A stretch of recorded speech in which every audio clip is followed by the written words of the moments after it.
On December 9th, as hypersonic Oreshnik missiles struck Lviv, drones rained down on Kiev.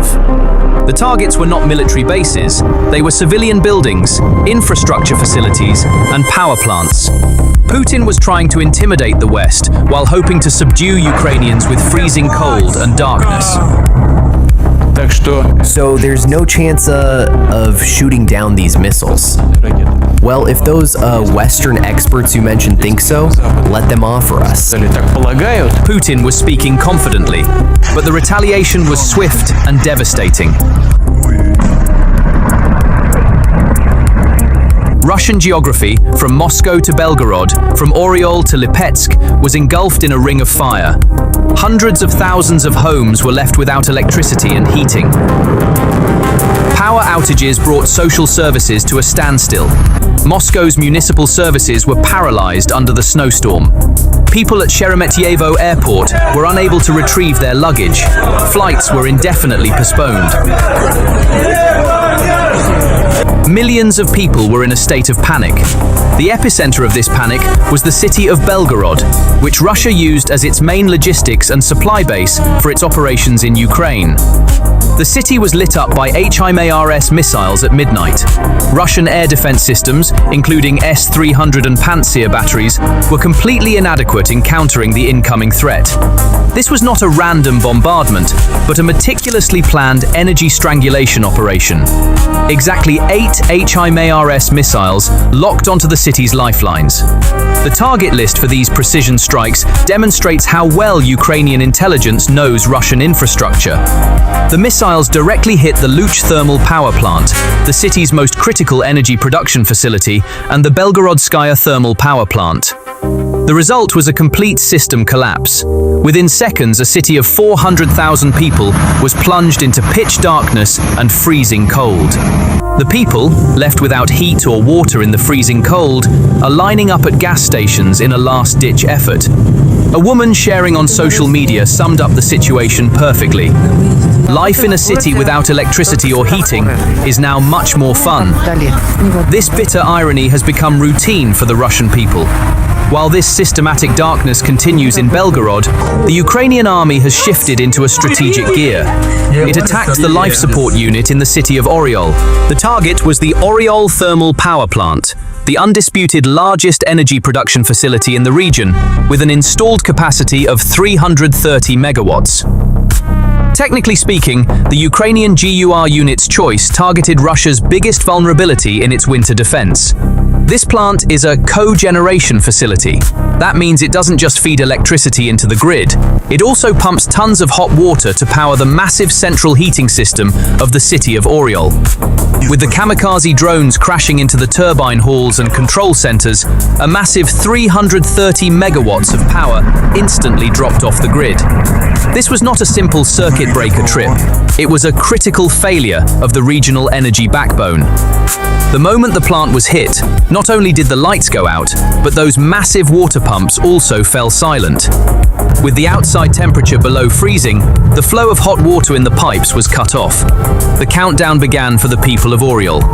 Restarting a thermal power plant, especially if it has been damaged, can take days or even weeks. Right now, thousands of people in Oryol are facing the risk of frozen pipes bursting and their homes turning into iceboxes.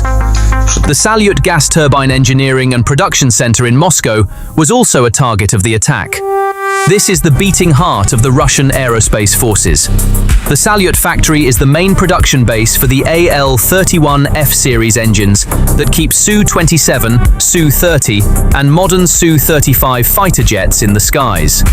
Ukraine's long-range drones penetrated the layered structure of Russia's air defense umbrella, known as the Moscow Shield, and reached this facility directly. The images that emerged documented much more than a simple fire. They documented the transition of a strategic asset to a destroyed status. A jet engine factory houses extremely sensitive calibration devices, special alloys, and high-tech assembly lines. The intense flames that collapsed the factory's roof and engulfed the production halls inside also melted the engine blocks for dozens of fighter jets that Russia was set to produce in the coming months. This attack is 10 times more destructive than shooting down a plane on the front lines. Because if you shoot down a plane, you lose 1 unit. But if you burn down the engine factory, you ground the entire fleet. As production lines in Moscow melted away, night suddenly turned to day in Lipetsk Oblast. Ukraine's long-range kamikaze drones successfully struck the Uzman oil depot, which supplies Russian armored units. This attack is a complete logistical strangulation for the Russian army.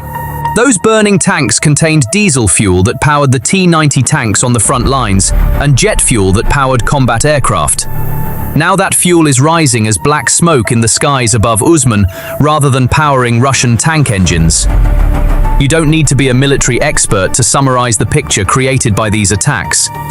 Belgorod is not just a civilian settlement, it is a massive logistical platform that powers all military shipments, ammunition depots, and command centers for Ukraine's northern front. With the Luch and Belgorodskaya thermal power plants out of commission, everything from the region's railway signaling systems to military hospitals, from the automation systems of logistics depots to the base stations that provide communications, instantly went down. The destruction of a power plant triggers a chain of disasters, extending to tanks on the front line running out of fuel. When the power grid collapses, cranes at railway terminals stop working, fuel pumps cease, and military data flow is interrupted. This is, in essence, a systemic failure. The situation in Oriol points to a technically more dire dimension. Modern Russian cities are heated by hot water pipes coming from a central source. When the power goes out, the pumps stop, and when the pumps stop, the water in the pipes freezes. If the pipes freeze, the expanding ice bursts the metal line. Once this happens, it can take months to restore the system. The attack on the Salyut factory is a strategic hammer blow to Russia's future military capacity. Producing a jet engine requires the assembly of thousands of precision parts and special alloys. The heat generated by the fire and explosion has turned these precision manufacturing devices into piles of metal. With the burning of fuel tanks, the energy needed for Russian tanks and aircraft rose as smoke into the skies of Uzman. In a battlefield without fuel, even the world's most advanced weapon systems become nothing more than trapped piles of metal. Looking at the bigger picture, we see that this series of attacks is not just a military operation, but a strategic move that fundamentally shakes the famous social contract Putin made with his people. What Putin has promised the Russian people for years is simple. Give me your political loyalty, and I will provide you with security and stability. However, the burning of a factory in central Moscow, the blackout in Belgorod, and the panic at airports prove how empty this promise is. This theme, which we call the collapse of the home front, has ushered in an era where the war is felt not only on Ukrainian soil, but also in the kitchen, living room, and workplace of every Russian citizen. While Putin tries to intimidate the West and Ukraine with Oreshnik missiles, Ukraine is shattering this image of invincibility with concrete blows on the ground. Ukraine is responding to the Kremlin's high-tech dual invitation with lower cost but far more effective asymmetric methods. So there's no chance of shooting down these missiles. Well, if those Western experts you mentioned think so, let them offer us. This situation is the clearest demonstration of our doctrine debunking method. A state that cannot protect critical facilities deep within Russia is rapidly losing its ability to use nuclear or hypersonic threats as deterrents. This systematic victimization of civilians, particularly in regions such as Belgorod and Oriol, is creating a state of panic and chaos that the regime cannot control. Civilian videos circulating on Telegram channels instantly refute local officials' claims that the situation is under control. This is the collapse of the wall of illusion within Russia.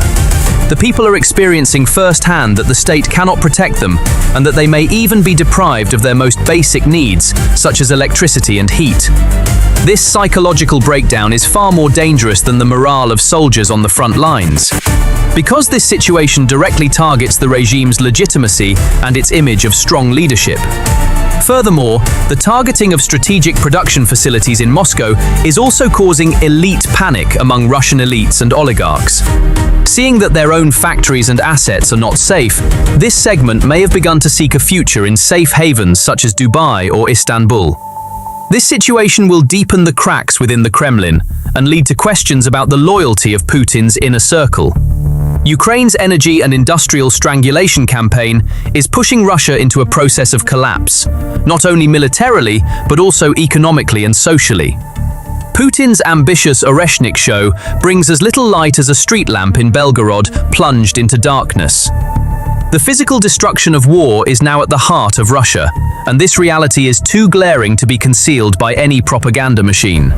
For Russia, the message that there is no safe place has now become a painful reality rather than a warning. However, Putin is trying to compensate for the control he has lost internally with a massive wave of fear externally. The hypersonic Oreshnik missile Putin tested in Ukrainian skies was designed as a strategic nightmare not just for Kiev, but for all European capitals. This weapon is the Kremlin's harshest message to the West. There is no shield to protect you. Oreshnik is a weapon that reaches unimaginable speeds of Mach 10 in its terminal phase, too fast for radars to detect and impossible for any existing air defense system to intercept. However, OSINT reports and technical analyses from Ukraine document that Oreshnik is more of a strategic illusion than a military game changer. Statements made by Lviv MP Nagornyak fundamentally undermine the devastation narrative surrounding this hypersonic threat. According to Nagornyak, the gas infrastructure, the most critical point in the region, was not targeted by Oreshnik missiles and did not suffer any direct damage. The limited effects recorded are due to shockwaves created by munitions that missed their target, rather than direct hits from the missiles. Viewed from a doctrine debunking perspective, this situation shows that billions of dollars worth of hypersonic technology is insufficient to even cut off a region's energy lifeline. Even more striking are the technical details shared by Sergei Flash, head of the Ukrainian Radio Engineering Center. Flash, referring to post-attack investigations, stated that Oreshnik only broke 2 ceiling panels in the building, and that its greatest achievement was burning Lenin's works in the library, thus demolishing the technical capabilities of this so-called miracle weapon with a sarcastic tone.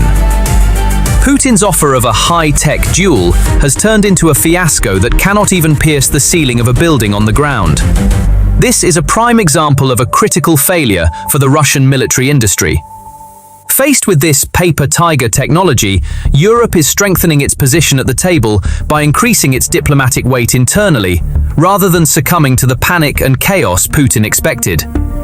Italian Prime Minister Giorgia Meloni's recent statements are not an expression of fear, but rather Europe's determination to be an actor, not a supporting player, in this crisis. Meloni emphasizes that Europe must initiate high-level dialogue with Russia, arguing that this is not to surrender to Putin, but to ensure that Europeans are at the center of the solution. Supporting Macron's call to draw our own framework rather than trusting American negotiators, Meloni aims to safeguard Europe's strategic autonomy. At a press conference in Rome, Meloni took a clear stance that would weaken Putin's hand, firmly rejecting the proposal to readmit Russia to the G7. This is the most concrete proof that the West has not bowed to Putin's nuclear and hypersonic blackmail. Meloni defines talks with Russia not as a sign of weakness, but as a method of protecting Europe's interests by talking to both sides on the ground. The dramatic diplomatic breakdown Putin had hoped for did not materialize. On the contrary, Europe has overcome the chaos created by its diversity of voices and reached the point of dealing with the Kremlin through a single representative.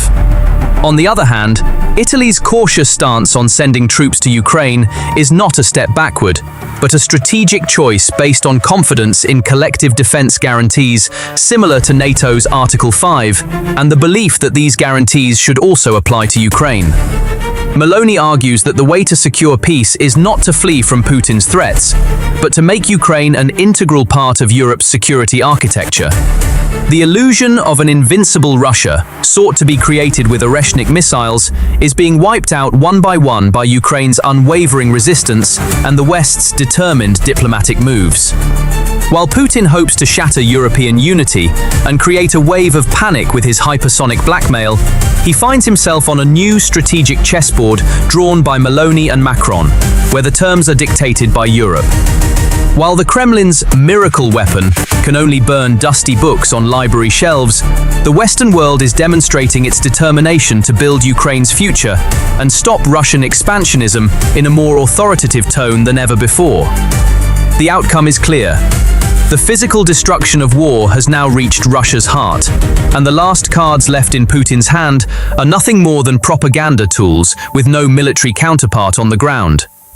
That ominous darkness, previously believed to be the fate of only Ukrainian cities, now envelops the Kremlin's strategic horizon alongside Oreshnik's failure. In this equation, Putin's myth of invincibility is gone. Now, only Russia's systematic collapse and the West's unshakable strategic checkmate remain on the stage. So, what do you think about this? Share your thoughts in the comments. Don't forget to subscribe to the channel and turn on notifications to stay updated on PPR Global's new analyses. Thank you for choosing us.